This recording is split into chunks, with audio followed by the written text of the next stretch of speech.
Jesús me llama sin par.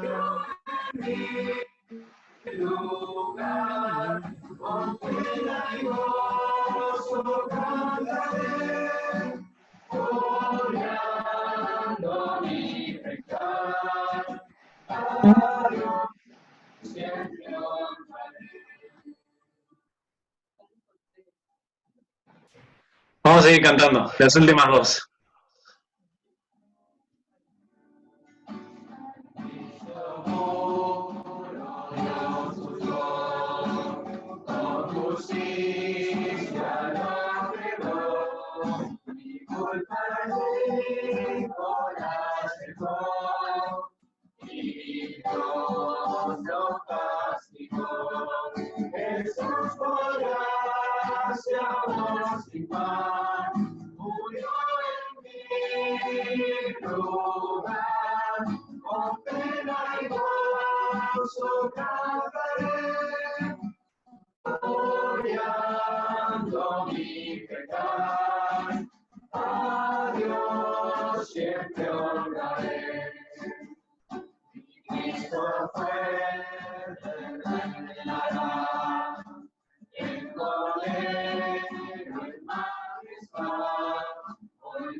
Muy bien, sonó bastante bien.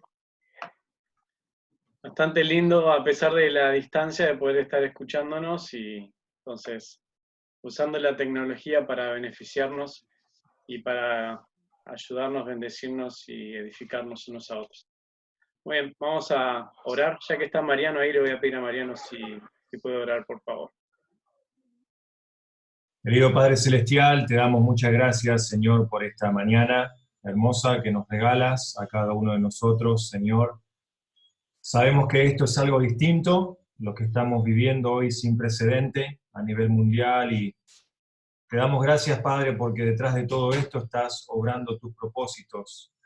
Quizás en esta hora, Señor, son secretos no revelados a nuestra mente lo que estás queriendo hacer, pero te damos gracias, Señor, porque esto nos lleva más a orar, nos lleva más a experimentar la unidad en el cuerpo de Cristo, Señor, y te pedimos, Padre, que puedas estar bendiciéndonos en los próximos días, en decisiones, Señor, que el gobierno está tomando, y nosotros también, Señor, como líderes, que en todos podamos reflejar el carácter de Cristo, que podamos, Señor, amar a nuestro prójimo, y Señor, permite que ahora el tiempo en la capilla, Señor, pueda ser de bendición para nuestro corazón, que tu palabra pueda desafiar nuestras vidas. Gracias por la tecnología, Señor, porque podemos aprender igual, aunque estamos a la distancia, Señor, podemos, Señor, continuar aprendiendo. Pedimos tu bendición ahora en el nombre de Jesús. Amén. Amén. Gracias. Muy bien. Perdón, voy a moverme bastante. Si no me ven, me voy a tirar un poco para atrás. Pero como ustedes saben, hemos tomado la decisión de cancelar las clases de forma presencial. Las clases continúan en Facebook, las vamos a hacer a través de este medio que parecería ser que está funcionando bastante bien. No lo hemos usado antes, pero entre todo creo que podemos continuar con lo que todos queremos hacer, que es estudiar la palabra y seguir preparándonos, y también nosotros los profesores poder seguir brindando las clases y enseñando, ¿no? Esto es por una semana, probablemente, mejor dicho, por las 2 semanas que el gobierno ha establecido de que no hayan clases. Personalmente vamos a ir semana tras semana viendo qué sucede, siguiendo las instrucciones de las autoridades. Si siguen pidiendo que las clases se cancelen, las seguiremos haciendo con este formato.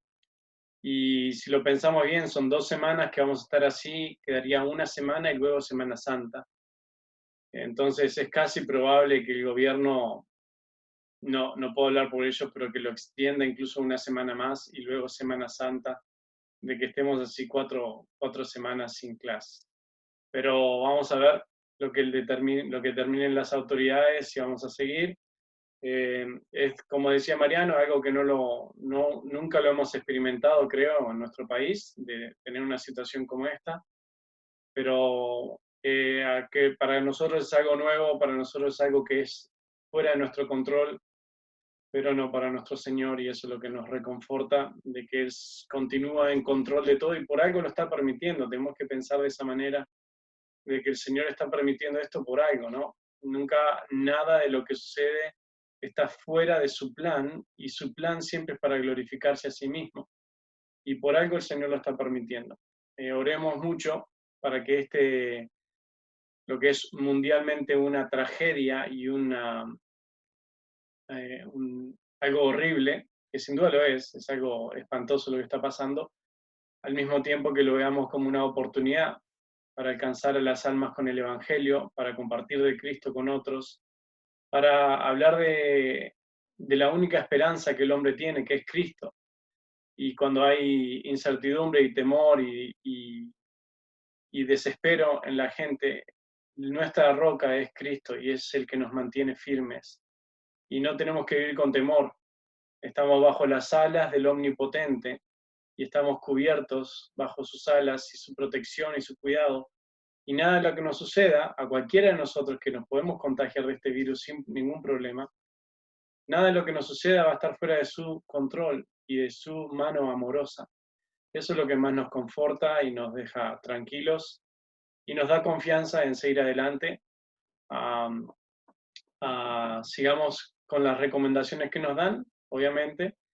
Ahí, sobre todo los que están viviendo juntos, veo un grupito ahí de 8 o 10 que no lo veo bien, pero no sé si se están pasando el mate alrededor. Quizás no sería la mejor idea eso, pero uno solo está tomando mate. Pero bueno, cuidémonos entre todos y aprovechemos, ¿no? Algunos de ustedes pasan 1 hora en el ómnibus por día, 2 horas por día. Bueno, miremos esa hora o 2 horas extras que ahora tienen por no tener que andar en ómnibus y aprovechenla a estudiar más, a leer más, a servir a otros de alguna manera. No dejemos que esto sea un tiempo que se eche a perder. Es una oportunidad para mejorar como creyentes, como personas, y aprovechémosla, ¿sí? No sé si alguien tiene algún comentario que quiera hacer de cualquier cosa de la que estamos hablando ahora o preguntas.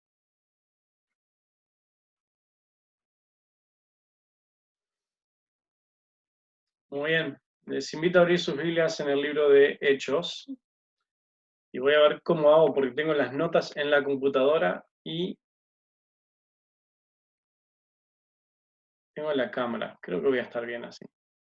Hechos 1. Estoy enseñando este libro, estamos, mejor dicho, en la iglesia, estudiando el libro de Hechos. Y comenzamos hace poquito, pero Ha sido un libro que yo lo he enseñado unas veces, siempre me fascina ver la historia de la iglesia primitiva, la iglesia verdadera, lo que sucedió en aquel momento y pensar lo que podría estar sucediendo en nuestras iglesias hoy en día si nosotros siguiéramos las mismas costumbres y prácticas y convicciones que tenía la iglesia primitiva. Entonces, en nuestro objetivo de ser más como ellos, dejar que el Espíritu Santo obre en nuestras iglesias como obró en la iglesia en Jerusalén y en las otras iglesias más adelante. Voy a ver si puedo hacer esto. Ahí. No sé si eso ayuda en algo, me pidieron que haga eso. Muy bien. Si necesitan algo me van poniendo ahí en el chat. Entonces vamos a ver lo que nos dice el Evangelio, perdón, el libro de Hechos, escrito por Lucas, como tomo 2 del libro de Lucas, del Evangelio de Lucas. Es una continuación. Y así podemos nosotros estar estudiando este libro. Si vamos a leer los primeros 11 versículos y luego vamos a estar orando. Le voy a pedir a ver si quizás Ernesto, que está allí, si puede leer Hechos 1 del 1 al 11. Muy bien. Dice, ¿me escuchan bien? Sí, adelante. A ver. En el primer tratado, oh Teófilo, hablé acerca de todas las cosas que Jesús comenzó a hacer y a enseñar, hasta el día en que fue recibido arriba, después de haber dado mandamientos por el a quienes también, después de haber padecido, se presentó vivo con muchas pruebas indubitables, apareciéndoseles durante 40 días y hablándoles, les mandó que no se fueran de Jerusalén, sino que esperasen la promesa del Padre, la cual les dijo, oísteis de mí. Porque Juan ciertamente bautizó con agua, mas vosotros seréis bautizados con el Espíritu Santo dentro de no muchos días. Entonces los que se habían reunido le preguntaron, diciendo, Señor, ¿restaurarás el reino de Israel en este tiempo? Y les dijo, no os toca a vosotros saber los tiempos o las sazones que el Padre puso en su sola potestad, pero recibiréis poder cuando hayáis venido sobre vosotros el Espíritu Santo, y me seréis testigos en Jerusalén, en toda Judea, en Samaria y hasta lo último de la tierra.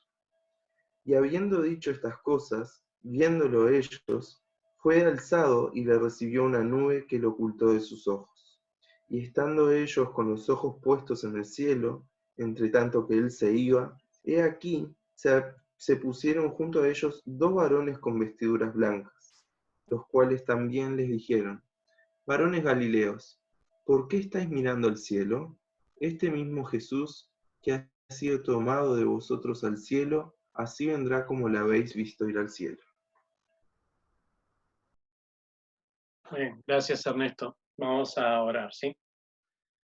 Padre, te rogamos tu bendición sobre esta hora, sobre la predicación de tu palabra, para que sea realmente de ánimo para nosotros, de ayudarnos a reenfocarnos en nuestra tarea que tú nos has dejado hacer.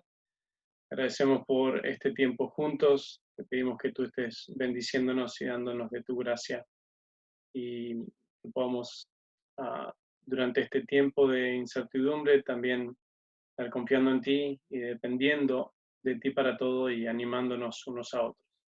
Hacemos esto en el nombre de Cristo Jesús. Amén.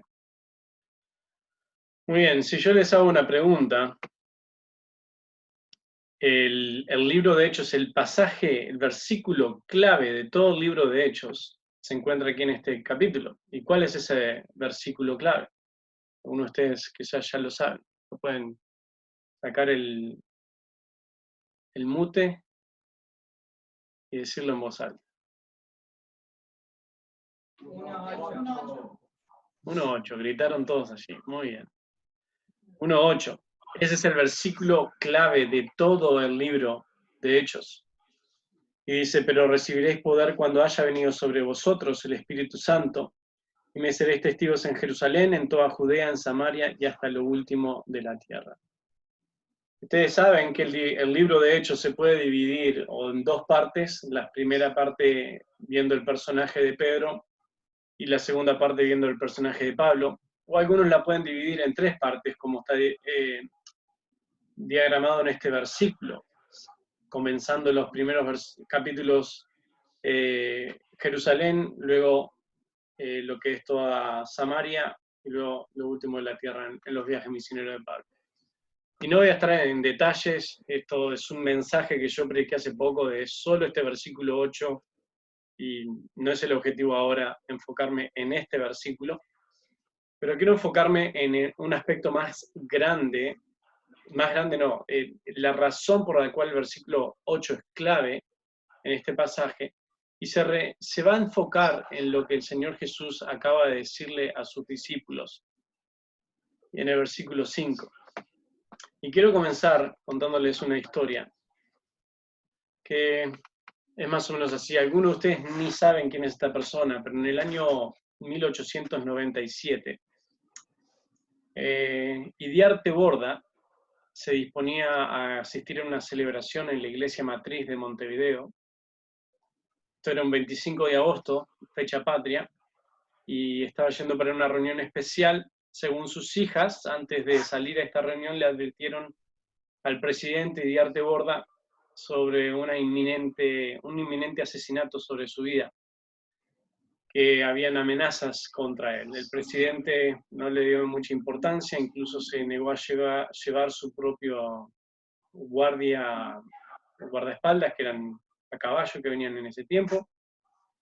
Entonces, el atentado contra su vida, ya había tenido un atentado contra su vida hace unos meses atrás, pero este presidente no tuvo miedo y siguió viviendo su vida normal y fue incluso sin guardaespaldas a esta reunión. Cuando salía de esta ceremonia, allí el 25 de agosto de 1897, mientras estaba caminando cerca de la calle Sarandí, allí en la ciudad vieja de Montevideo, estaba yendo desde la catedral hasta la casa de gobierno en aquel momento, cuando de repente de una casa salió una persona que se llamaba Avelino Arredondo, el cual con un revólver impactó con una bala al presidente de Uruguay, allí frente al Club Uruguay. La bala le dio en el corazón, el presidente Idiarte Borda falleció instantáneamente. Este asesinato a un presidente en realidad fue el único magnicidio en la historia de Uruguay. Había mandado Idiarte Borda a construir una mansión en un barrio aquí en Montevideo, que alguno de ustedes, voy a ver si alguien sabe, ¿en dónde construyó la mansión Idiarte Borda? Si alguien sabe, que me lo diga. Lesica. Muy bien Martín. La zona de Lesica. ¿Quién fue? Bien, Jaime. Muy bien. Creo que alguien más estaba diciéndolo por ahí. Aquellos que tienen más años y han visitado más zonas de Montevideo, el castillo de Idiarte Borda es conocido allí en la zona de Lesica, la calle Lesica, a solamente 4 cuadras de donde yo vivía, y lo visité el castillo muchas veces. Ese castillo el presidente Idiarte Borda nunca lo pudo disfrutar porque murió antes. Cuando nosotros vemos la historia de la humanidad, hay cantidad de magnicidios, o asesinatos a presidentes o personas en autoridad. Estados Unidos es conocido por esto. Abraham Lincoln fue asesinado en un teatro, y el más conocido, quizás más en los últimos años, fue el asesinato de John F. Kennedy, cuando fue asesinado allí, cuando venía en su automóvil descapotable en la ciudad de Dallas. Una persona importante tiene guardaespaldas, tiene guardias de seguridad. El objetivo es cuidar a esa persona. El objetivo es que esa persona esté sana y salva. estas personas requieren seguridad por la importancia que tienen en una sociedad, en una empresa, en lo que sea. Cuando estos guardias de seguridad tienen un objetivo que es cuidar al presidente de un país, aunque las vidas de estas personas son importantes, la vida de esa persona no tiene tanto valor, si se puede decir de esa manera, sin ofender a nadie, como la vida del presidente en ese momento. ¿A qué me refiero? Cuando un presidente está bajo un ataque o lo están por asesinar, el guardia de seguridad no duda ni un segundo en ponerse delante de este presidente para salvarle la vida.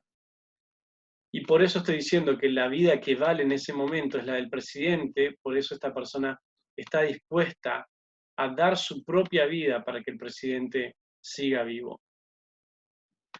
Lo comparamos con nuestra vida como creyentes. El creyente, podríamos llamarle, como que es el guardaespaldas del reino de Dios, y el reino de Dios vendría a ser como un presidente. Hacemos todo para el beneficio de ese reino. Nunca nos ponemos a pensar si vale la pena sacrificarse o no por el reino de Dios. Simplemente lo hacemos de forma automática. Cuando los discípulos consultaron a Cristo algo, la pregunta de ellos era esta. Versículo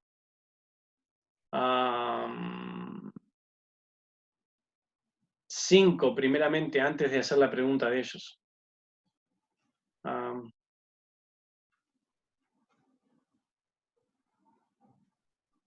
Perdón, estoy adelantándome. Versículo 3 dice, a quienes también después de haber padecido, se presentó vivo con muchas pruebas indubitables, apareciéndoseles durante 40 días y hablándoles acerca del reino de Dios. Y luego de hablarles del reino de Dios, el Señor Jesús tiene que contestar una pregunta en el versículo 6. Entonces los que se habían reunido le preguntaron diciendo, Señor, ¿restaurarás el reino a Israel en este tiempo? El Señor Jesús estuvo apareciendo a los discípulos durante 40 días.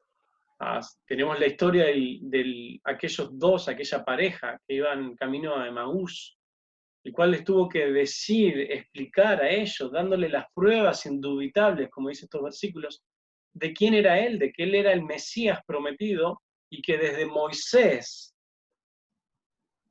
enseñando a través de lo que decía Moisés y los profetas, Jesús demostró que Él era el Mesías prometido. Entonces, estas son las pruebas indubitables que Jesús tuvo que presentar de que Él, lo que se había dicho en el Antiguo Testamento de Él, se han cumplido con Él y ahora Él resucitó. Pero los discípulos están haciendo una pregunta, y es la pregunta del reino. ¿Cuándo vendrá ese reino? ¿Cuándo establecerá ese reino? ¿Y cuándo ellos iban a poder ser parte de este reino? Si nosotros vemos nuestro trabajo como guardaespaldas del reino, estamos dispuestos a sacrificarnos por el beneficio de este reino, nosotros tenemos que vivir de una manera.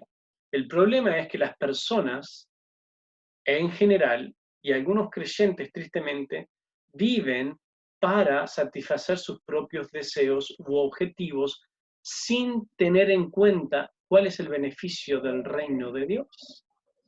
Y el objetivo principal a veces del creyente, de todas las personas, es más que obvio, de que el objetivo es satisfacerse a sí mismo, cumplir sus propios deseos, y no pensar por un momento, ¿es esto lo que beneficiará al reino de Dios o no? Entonces, lo que estamos viendo es que el reino de Dios es lo real, lo que realmente importa. Esta vida es pasajera, esta vida es momentánea. Aunque no lo hayamos visto el reino de Dios aún, un día seremos parte del reino de Dios, en el que Él reinará para siempre. Y Él está reinando ahora. Hay un aspecto en el cual el reino de Dios está ahora, actualmente, pero hay otro aspecto en el cual es un reino de Dios futuro. Y nosotros cuando estemos bajo el reinado de Cristo, esa es la vida verdadera. Ese es el momento en el cual nosotros vamos a realmente tener nuestra vida verdadera. Y como el reino de Dios es lo real, tú y yo debemos vivir para el avance de ese reino. Ese es el objetivo por el cual vivimos cada día. Entonces, tú debes vivir para el avance de ese reino. ¿Cómo podemos ayudar al avance de ese reino? Vamos a enfocarnos en dos cosas rápidamente. Primero, tú debes enfocarte en vivir por el beneficio del reino de Dios. O sea, que enfocarse en vivir por el beneficio del reino de Dios. Esto lo vemos en los primeros versículos del 1 al 5. Allí en el versículos 1 y 2, Lucas está presentando el libro a Teófilo, le está hablando de todo lo que Jesús había hecho, que comenzó a hacer y enseñar, hasta el día que fue recibido arriba. Entonces este es el libro de Hechos, que es la continuación de la obra de Cristo a través de lo que vemos en Lucas. Ahora vemos la continuación de la obra de Cristo a través de su espíritu en el libro de Hechos. Esto es lo que vemos en los primeros dos versículos. Y luego en el 3 es lo que mencionamos recién. El Señor se apareció a estos discípulos durante 40 días, probando quién era, y hay muchísimos pasajes que dan evidencia de que el Cristo del Antiguo Testamento, o el Mesías del Antiguo Testamento, es Cristo del Nuevo Testamento. El mensaje de Cristo era uno, y era el mensaje acerca del reino de Dios. Ese era el enfoque constante de Cristo. Ese era el mensaje principal de Cristo durante su tiempo aquí en la tierra. Si Cristo se sentara ahora mismo, estuviera allí donde están ustedes, donde estoy yo acá, se sentara con nosotros, nos comenzaría a hablar del reino de Dios. Nos diría que debemos vivir para el reino de Dios, hacer todo lo que hagamos para su reino. Nos hablaría de su reinado presente, que Él está en control de lo que sucede en este mundo, pero también de este futuro reino de Dios en el cual vamos a estar con Él. Entonces, el enfoque que Cristo nos diría es: tú debes vivir hoy con la mente puesta solamente en el reino de Dios, en ese reino que va a venir un día. Y este mundo es pasajero, no se olviden, lo que importa es el reino eterno de Dios. Entonces, cuando llegamos al versículo 4, les mandó que se quedasen en Jerusalén para recibir la promesa del Padre. ¿Qué promesa era esa? Esta era la promesa del Espíritu Santo. ¿Y cuándo les había prometido esto? En diferentes pasajes en el Nuevo Testamento. En Juan 7:39, Jesús dice: esto dijo del Espíritu que habían de recibir los que creyesen en Él, pues aún no había venido el Espíritu Santo, porque Jesús no había sido aún glorificado. Hay otros pasajes que no voy a leer, en el cual sabemos de que Cristo les dijo que recibieran o esperaran al Espíritu Santo. La idea del Espíritu Santo no era nueva para los discípulos, ellos ya sabían del Espíritu Santo, ya habían escuchado de esto en el Antiguo Testamento. La diferencia entre los creyentes, el obrar del Espíritu Santo en el Nuevo Testamento, con el obrar del Espíritu Santo en el Antiguo Testamento, ¿cuál es primordialmente? ¿Quién se anima a decirme? ¿Cuál es la diferencia entre el obrar del Espíritu Santo en un creyente en el Antiguo Testamento y ahora en el Nuevo Testamento? La intercesión con el Padre. Otra vez, perdón. La intercesión con el Padre. ¿Del Espíritu Santo con el Padre o Claro. del creyente con el Padre? Que no habitaba el Espíritu Santo en un creyente. Ok, un poquito más fuerte ahí, Josué, para que te escuchen todos. El Espíritu Santo en el Antiguo Testamento no habitaba en la vida del creyente. Ok. Se usa un término teológico llamado no moraba. Ahí está. El Espíritu Santo no moraba permanentemente en la vida de un creyente, sino que venía sobre un creyente para una tarea específica, para un ministerio específico. Venía sobre él, el creyente actuaba bajo el poder del Espíritu Santo y luego el Espíritu Santo partía de ese creyente. Ahora es totalmente diferente lo que estamos escuchando de Cristo, que va a venir el Espíritu Santo, va a estar con nosotros, va a morar con nosotros.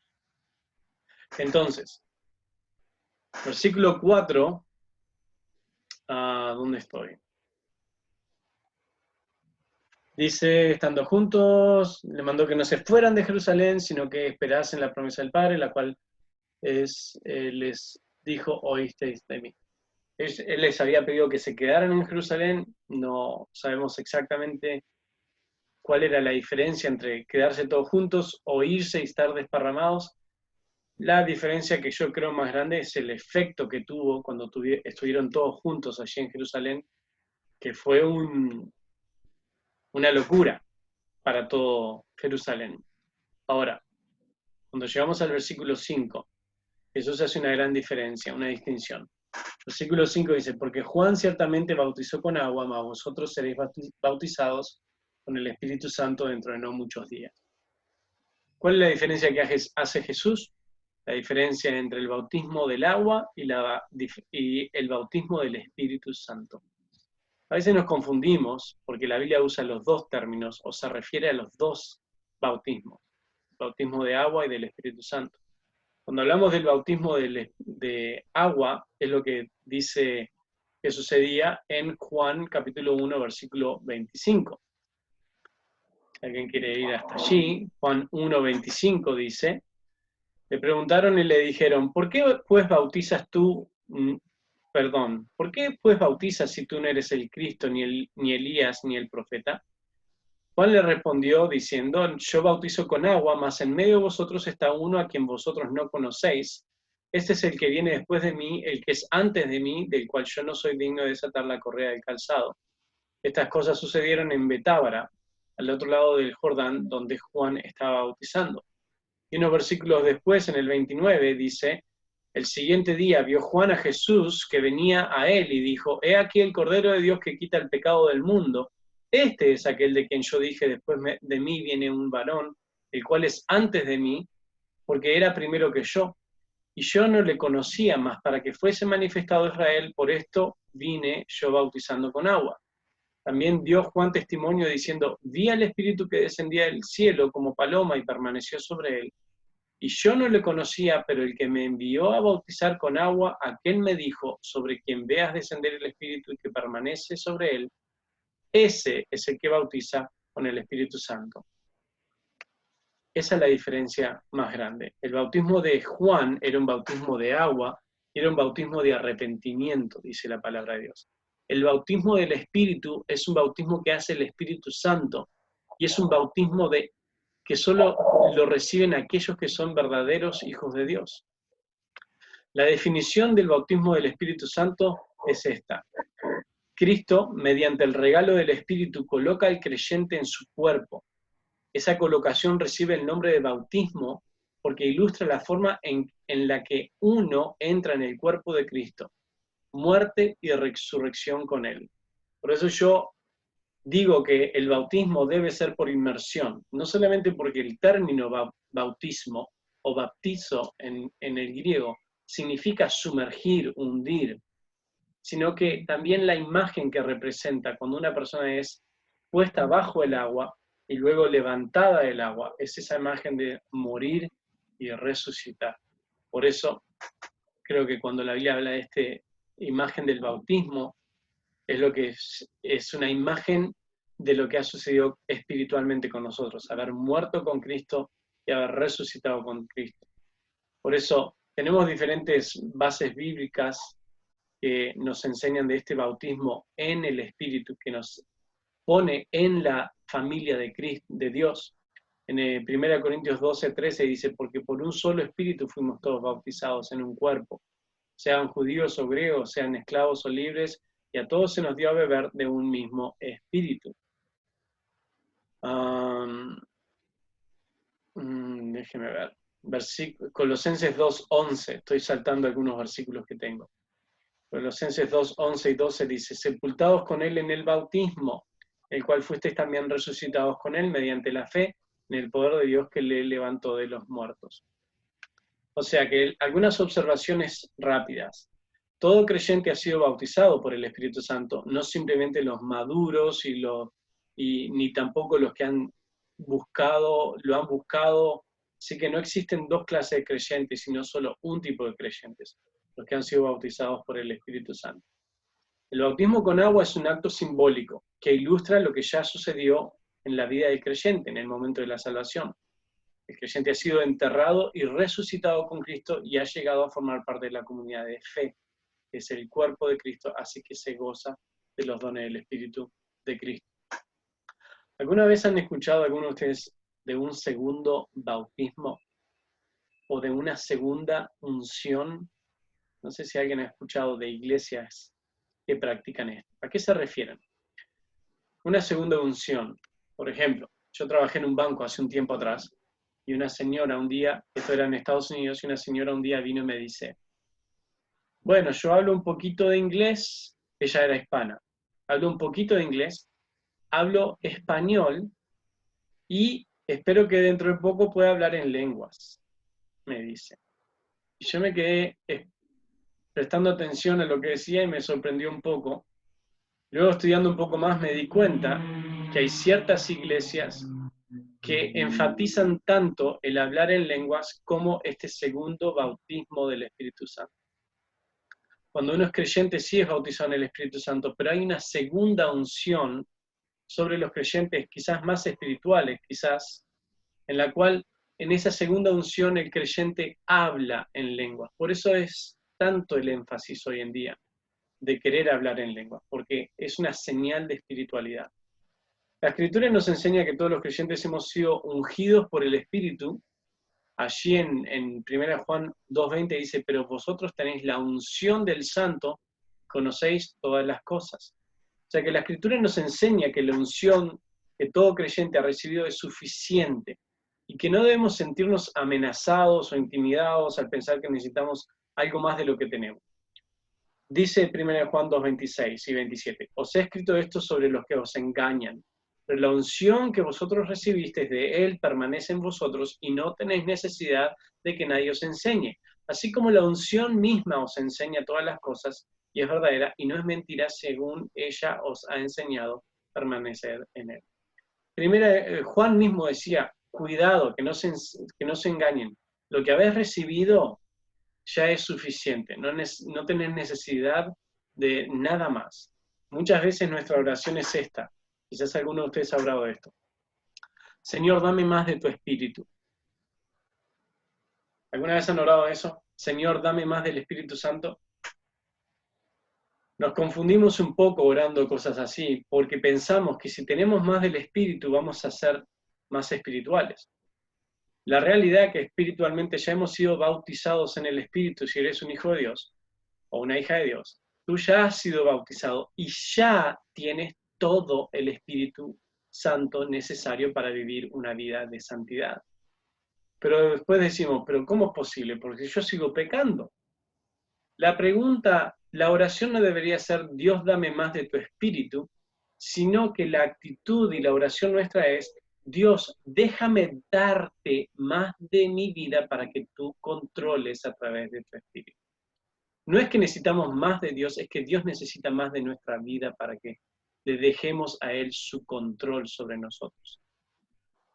Nosotros ya tenemos todo el Espíritu Santo necesario, no necesitamos una segunda unción. El Espíritu Santo ya mora en nosotros y nosotros tenemos que darle el control de nuestras vidas. Hay áreas en tu vida quizás que tú no le has dado el control al Espíritu Santo aún.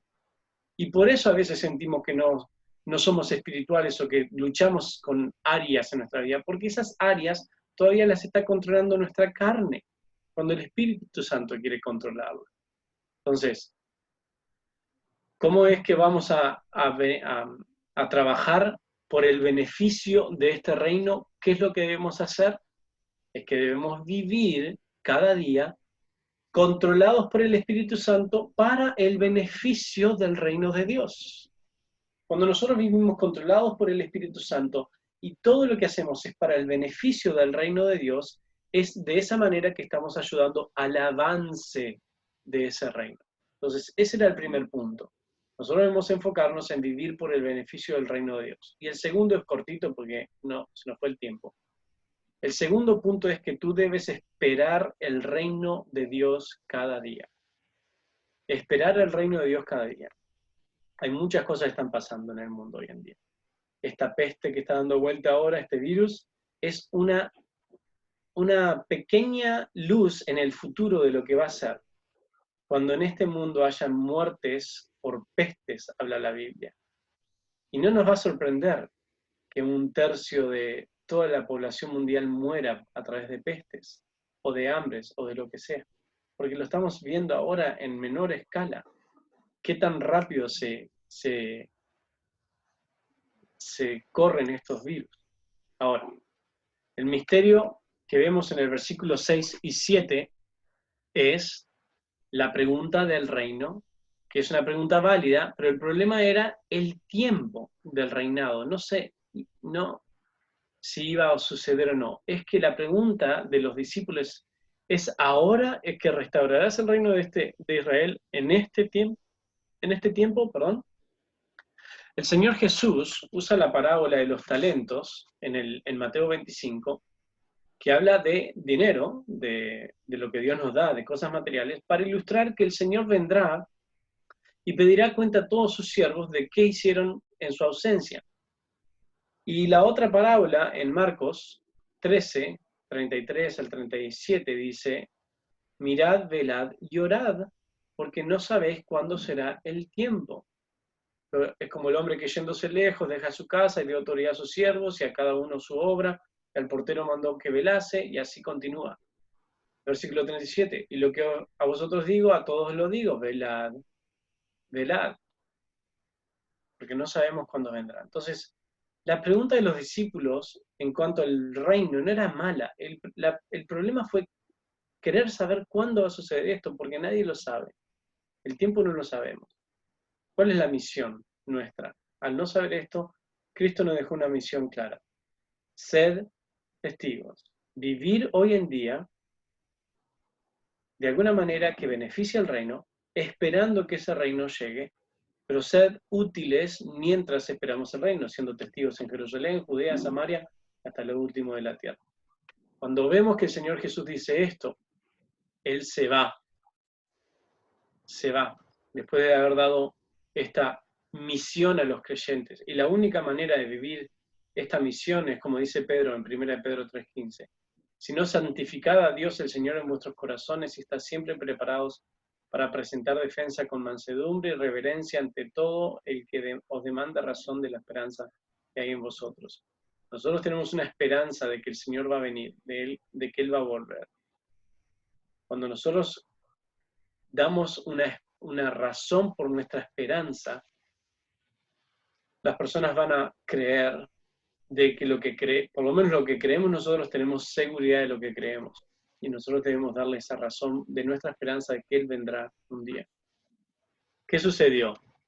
Cuando Cristo es levantado en las nubes, versículo 10 dice, 9. Y habiendo dicho estas cosas, viéndolo ellos, fue alzado y le recibió una nube que le ocultó de sus ojos. Y estando ellos con los ojos puestos en el cielo, entre tanto que Él se iba, y aquí se pusieron junto a ellos dos varones con vestiduras blancas. ¿Se imaginan ese momento, no? Los jugadores se van, estaba leyendo una ilustración, ya me adelanté.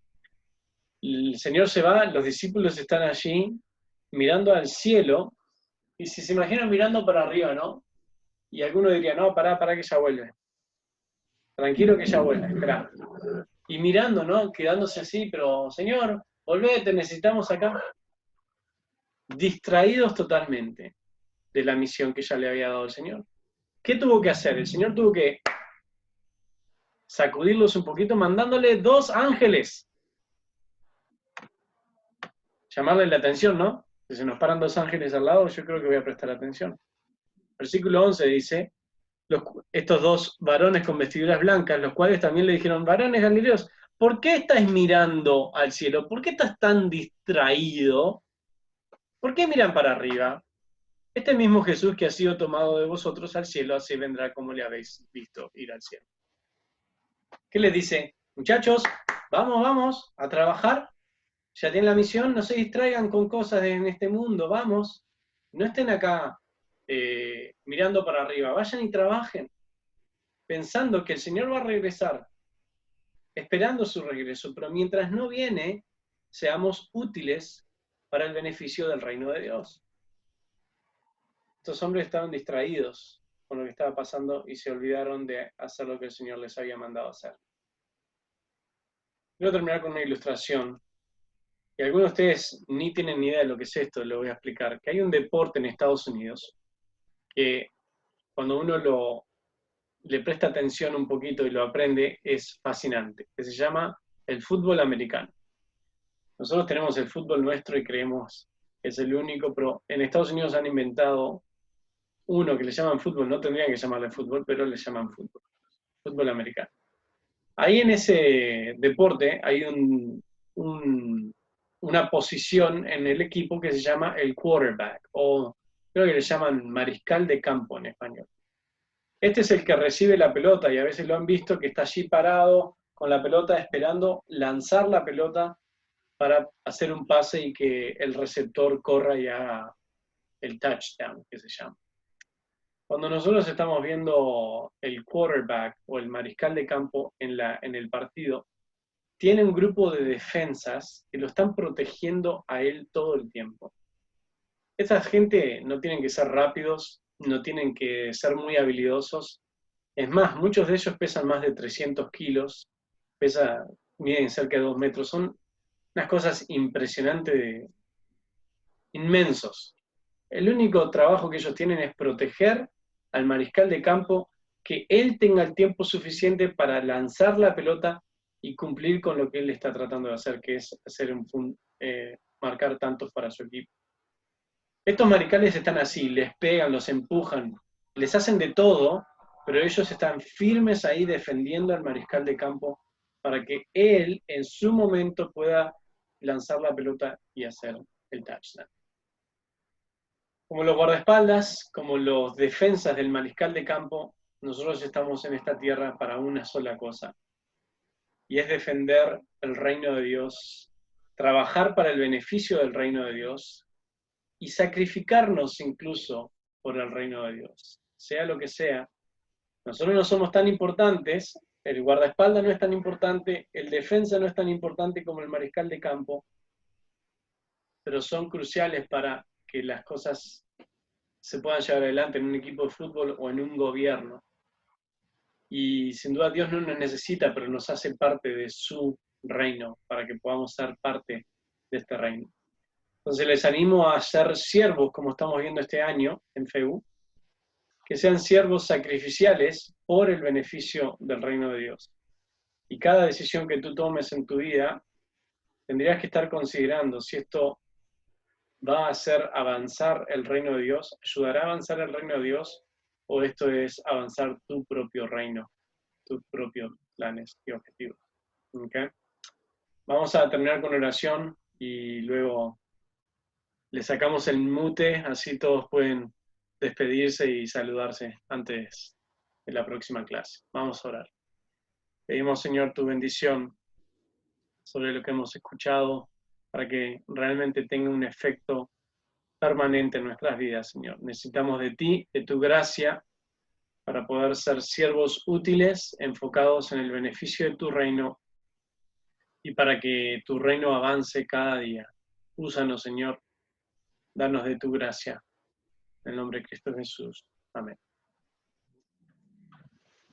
Muy bien.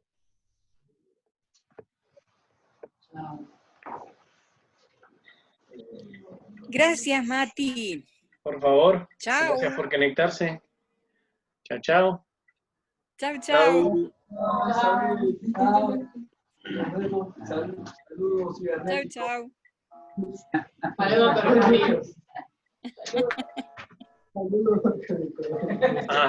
Nos saludamos con el codo. Bien ahí. Muchachos, tómense unos minutitos, no sé dónde andará Jaime por ahí, pero me imagino que andará cerca para comenzar la próxima clase pronto. Jaime, hola. 10 minutitos, ¿te parece, Jaime? Y comienzan la clase. Muy bien. ¿Qué hago? ¿Me desconecto o...? Si querés estar en la clase, pues quédate conectado. No, me tengo que ir, pero disfruten la clase. Me voy a desconectar entonces.